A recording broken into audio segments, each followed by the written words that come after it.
সাহাবায়ে কেরামদের দিলটা কেমন ছিল? সাহাবায়ে কেরামের দিল তো ছিল বড় নাজুক দিল।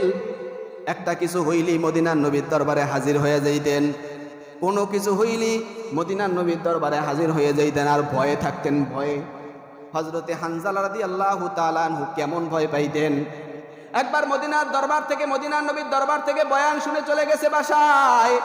যাওয়ার পরে বিবি বাচ্চাদের পাওয়ার পর ওই যে রাসূলের দরবারে বসে যেই দিলের হালত ছিল, সেই হালতটা পরিবর্তন হয়ে গেছে। বড় টেনশনে পড়ে গেছে। হায় হায়, দিলের হালত পরিবর্তন হয়ে গেল, এটা তো মুনাফিকের আলামত। রাস্তা দিয়া দৌড়ায় আর বলে হানজালা মুনাফিক হয়ে গেছে। সামান্য একটু পরিবর্তন আসার কারণে হানজালা মুনাফিক হয়ে গেছে, এই টেনশনে পড়ে গেছে। আর আমাদের কত কপাল, নামাজ এক ওয়াক্ত বলে 3 ওয়াক্তর কোনো খবর নাই, দিলে কোনো ধরনের একটা মাহসুসও হয় না, এহসাসও হয় না। আমার ঈমান কি আছে নাকি, আমার ঈমানটা কি চলে গেল নাকি?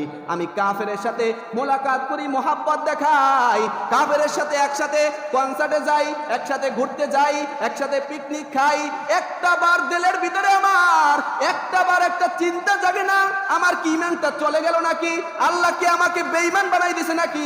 আমার দিলের ভিতরে মুসলমানদের সাথে ভালোবাসা থাকার কথা, কিন্তু না না দিলেই কাফেরদের সাথে মোহাব্বত। মদিনার নবী বলেন, লা তুসাহিবু ইল্লা মুমিনান ওয়া লা তাকুলু তাআমাকা ইল্লা তাকিয়ুন।